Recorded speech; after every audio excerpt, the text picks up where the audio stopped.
Good evening to our viewers watching on television and those joining us online across our social media platforms. I am Adana Doric with the Monday, April 20th edition of the Guyana TV9 News. In the headlines tonight, no property? No problem. Guyana Development Bank to provide lending without assets. We are stepping aside of our league, says Ali on Guyana's rapid medical transformation. And accused mastermind of fatal gas station blast claims he acted alone. Now for the news in depth. President Irfan Ali signaled a bold new era for Guyanese medicine at the ribbon cutting of Optic Eye Hospital, calling the state-of-the-art facility a powerful symbol of a healthcare system finally finding its vision. More in this report. The head of state noted that the facility represents more than a building, but rather a reflection of teamwork, discipline, and national ambition. He noted that he had previously accessed services at the institution and was impressed by what he described as a closely knit medical family operating with unity, precision, and dedication to patient care. The president emphasized that Guyana's healthcare progress is being driven by both public investment and private sector expansion. According to him, the success of institutions like Opti is proof that when professionals are supported with training, technology, and opportunity, world-class outcomes become possible. He further highlighted the rising regional recognition of Guyanese medical professionals. He stated that their growing reputation across the Caribbean and beyond is a source of national pride and a clear indicator of the country's advancing medical capacity. And all of these doctors serve in the public health and public hospitals. And I will all tell you that we have spared no effort in allowing them to pursue specialized training and to pursue the best technology available and the best application of technology available to give us world-class healthcare. The head of state emphasized that the government is deliberately building a care economy which integrates healthcare with services such as elderly care, child care, and home-based support systems. According to him, this approach ensures that healthcare is not only about treatment, but also about creating economic value and expanding national capacity. He also pointed to wider national reforms, including infrastructure development and digital modernization, stating that these improvements are essential to positioning Guyana as a competitive destination for medical tourism. He added that private healthcare investment is being actively encouraged as part of this broader national strategy. An important part of the healthcare infrastructure is building out what we consider a care economy. Child care, elderly care, and home care. And the investments that we are making is to align our health services with the care economy. Because the care economy is not just a provision of health services, it's an entire ecosystem that will allow us to provide services for economic value and financial returns. The president further stated that initiatives such as the National Eye Testing and Spectacles Subsidy Program have already delivered significant impact, benefiting over 160,000 citizens. He explained that improved vision care directly supports education, productivity, and quality of life across communities. For many Guyanese, a lack of capital has long been the death of a good business idea. That is about to change. Speaking on the Starting Point podcast, Zulfikar Ali, Minister of Public Service, Government Efficiency and Implementation, declared that the era of financial roadblocks is ending and the time for local entrepreneurs to build is now. Here's more. The government is preparing to fulfill a key election pledge by launching the Guyana Development Bank. This new institution is specifically designed to dismantle the financial barriers that have long stifled local innovation, offering a groundbreaking lifeline to the nation's budding entrepreneurs. The bank's flagship initiative will provide interest-free loans of up to $2 million Guyana dollars, with the distinct advantage of requiring no collateral. This model is intended not just to provide funds, but to offer a genuine sense of empowerment to citizens across the country. Reflecting on the motivations behind this policy, Minister Ali emphasized that the administration has listened closely to the concerns of the public. I think President Ali walked the length and breadth of Guyana. And he has heard what our people are saying, especially what our young people are saying. And one of the things that they have complained about was the fact that they have ideas, They have businesses that they would like to start, but having access to capital, having access to finance has been a challenge. Going into the bank, trying to get a small loan to start a business, you have to sometimes put up the collateral of the amount you want to borrow, and that's difficult. I mean, if you had it, you wouldn't have gone to the bank in the first place. Beyond mere financing, the government is committed to ensuring that these new businesses have the structural integrity to succeed. The bank will pair loan disbursements with professional guidance, ensuring that applicants are supported through the complexities of business planning and execution. Minister Ali stressed that the bank's role extends beyond the teller window, noting that staff will be available to provide comprehensive mentorship. So this is a lending facility that is interest-free, right, and collateral-free. So basically, if you have a good business idea and a sound business idea that is well thought out, and you have a business plan, and you have all of the financial information, you can come into the bank. And even if you don't have it, even if you just have an idea, come into the bank, and we have staff who are going to be able to sit with you. While the government is introducing formal repayment structures, officials remain highly optimistic about the responsibility of the local business community, highlighting that Guyana currently boasts some of the lowest default rates in the region. The minister expressed deep confidence in the capability and integrity of local entrepreneurs who will benefit from this scheme. Ali urged citizens to begin the preparation process immediately by researching their market and drafting solid business proposals, noting that thorough preparation is the key to success. The minister advised that the more effort citizens put into planning and documenting their ideas on paper, the easier and more efficient application process will be once the bank is operational. A 24-year-old Georgetown woman, Melissa David, will be sentenced on May 13th after pleading guilty to manslaughter in connection with the death of her partner, who died from severe burn injuries sustained during a domestic dispute at their New Market Street North Commingsburg residence. The charge was reduced from murder to manslaughter after she entered a guilty plea to the High Court. The fatal incident occurred on May 22, 2024, during a domestic altercation that escalated violently, resulting in the man suffering extensive burns before later dying from complications. We will be back after the short break. Stay tuned. GCOM is currently conducting a national registration exercise. Who can register? Anyone who will be 14 years or older by June 30, 2026, and is a Guyanese citizen by birth, descent, naturalization, or is a citizen from a Commonwealth country living in Guyana for 1 year or more. How to apply for registration? You must visit the GCOM registration office that is responsible for your area of residence to apply for registration, name change, or correction. You must have the following source documents as might be relevant: original birth certificate or valid Guyana passport for new registration, original marriage certificate and original birth certificate in the case of a name change by marriage, original deed poll and original birth certificate in the case of a name change by deed poll, original naturalization certificate and original birth certificate or valid passport in the case of naturalization.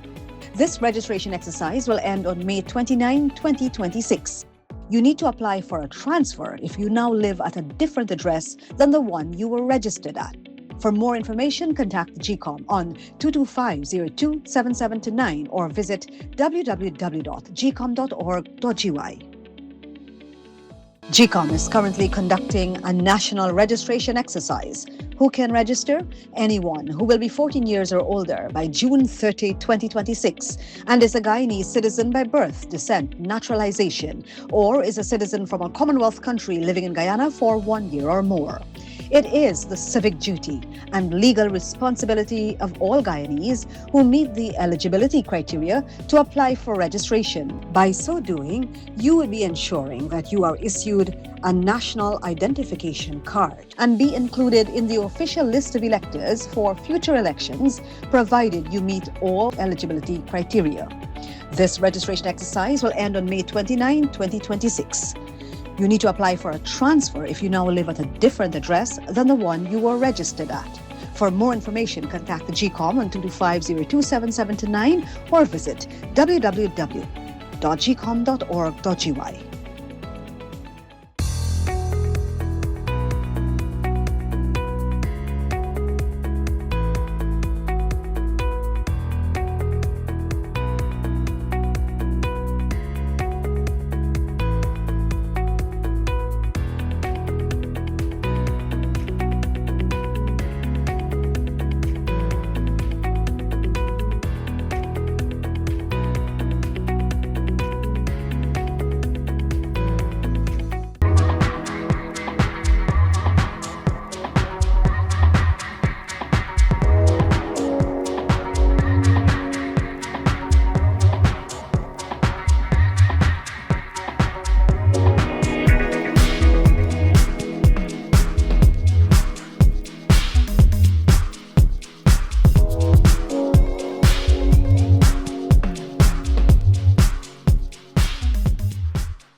Want to place your death announcements and in memoriam messages on Channel 9?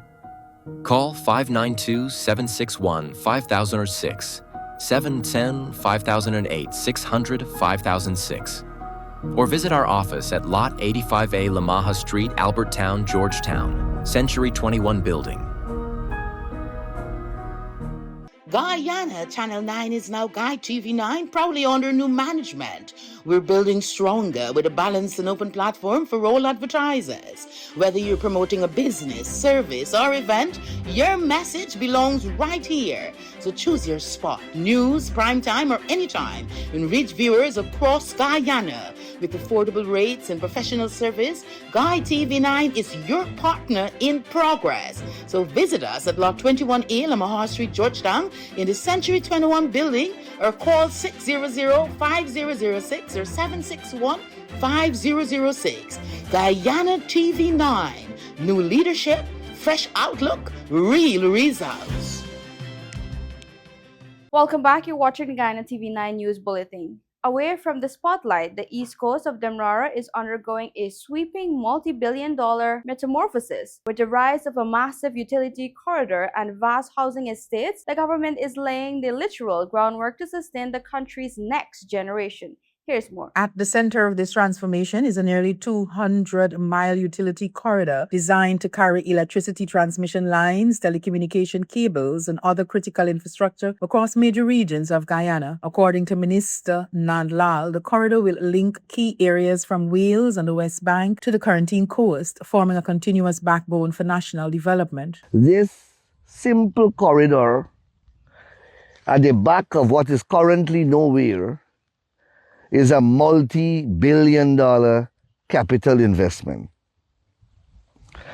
All the power lines and the utility lines that you're seeing on the public roads of Guyana, at least on the East Coast Highway, that same route that I just mapped out, all will be removed from their current abode and will come here. The initiative is closely tied to broader energy reforms, including efforts to expand generation capacity and reduce electricity costs. By modernizing the transmission network, the government aims to tackle persistent power issues while supporting rapid economic growth driven by new industries. Running alongside this infrastructure push is an equally ambitious housing drive. Former sugar estate lands are being converted into large-scale residential schemes, with one major development behind Enterprise already stretching for miles and rapidly taking shape. Engineers and planners have had to redesign entire drainage systems, construct bridges, and lay out new road networks to make these lands suitable for housing. The scale of work reflects the government's push to meet growing demand for home ownership while transitioning away from a declining sugar-based land use model. And hundreds of house lots have already been allocated, and dozens of houses are under construction. But none of it most people know about in Guyana because they never come at the back here. Together, these projects signal a shift towards planned inland expansion supported by modern infrastructure. Minister Nandlal positioned the developments within a wider narrative challenge, emphasizing that Guyana needs to do more to highlight and communicate its own progress rather than relying on external voices to define its story. Daniel Alexander Ramirez Piadumo, the Venezuelan national accused of masterminding the fatal mobile gas station explosion, maintained in court today that he acted alone, insisting he should bear sole responsibility for the deadly attack. More in this report. Piodomo made this statement on Monday when the matter was heard before Acting Chief Magistrate Faith McGusty at the Georgetown Magistrates Court. Speaking through a court-appointed interpreter, he raised his hand during proceedings and reiterated his earlier position that the October 26, 2025 incident was carried out by him alone. He also urged the court to release his co-accused, insisting they had no involvement in the deadly event. Despite his assertions, Magistrate McGusty advised that the court is not in a position to order the immediate release of any of the other defendants. She explained that any consideration of such a request must follow established legal procedures, including formal submissions and prosecutorial review. The magistrate further outlined that the defense must first present its written proposal to the prosecution. That submission will then be forwarded to the Director of Public Prosecutions, DPP, who will independently assess the evidence against each accused before determining the appropriate course of action. The prosecution also clarified that Piodomo's admission of responsibility is considered personal and does not extend to other individuals charged in the matter. Piodomo's attorney, Shalon Boyce, informed the court that preparations for a written report are now required at this stage of the proceedings. She requested a 2-week adjournment to complete the document, citing the need for translation due to language barriers. Prosecutor Mandel Moore raised no objection to the request, noting that the report, once completed, will be submitted to the DPP for review. He also agreed to the proposed timeline. The case has been adjourned until May 20, 2026. Piodomo is jointly charged with Alexander Bentoncourt, Johnny Bodram, and Crystal LaCruz in relation to the incident. Separately, Wayne Correa, Ramesh Pramdio, and Jennifer Rodriguez are facing related charges in different magisterial jurisdictions. The October 26, 2025 explosion resulted in the death of Soraya Bourne, a young victim whose death has remained central to the ongoing proceedings. Adana Dor, Ghana TV9 News. In tonight's regional news, Acting Corporal Anusha Eversley was killed on Sunday during what authorities have described as a security breach at a municipal police facility where more than 60 firearms and thousands of rounds of ammunition were stolen. The Trinidad and Tobago Police Station (TTPS) confirmed that 2 municipal police officers are among those detained as investigations continue. Police say a major intelligence-led operation has already led to the recovery of multiple weapons and over 600 rounds of ammunition. Officials, including the police commissioner, are overseeing the probe, while authorities insist the incident was an internal breach and not an external attack. Internationally, on Sunday, a 31-year-old Shamar Elskins carried out a horrific domestic massacre in Shreveport, Louisiana, killing 8 children between the ages of 1 and 14. The victim included 7 of Elkins' own children and 1 nephew. The violence, which investigators believe was sparked by a dispute over a separation from his wife, spanned multiple homes and left 2 women critically wounded. The rampage ended in neighboring Bossier Parish when police fatally shot Elskin following a high-speed chase and an armed carjacking. While the U.S. Army veteran had a prior firearm conviction, family members reported he had recently been struggling with dark thoughts. Local officials have described the event as one of the deadliest domestic mass shootings in the state's history. Those are our major headlines for tonight's newscast. For more trending stories, follow us at our Facebook, TikTok, and YouTube platforms at GYTV9. I'm Adana Doric. Thank you for watching.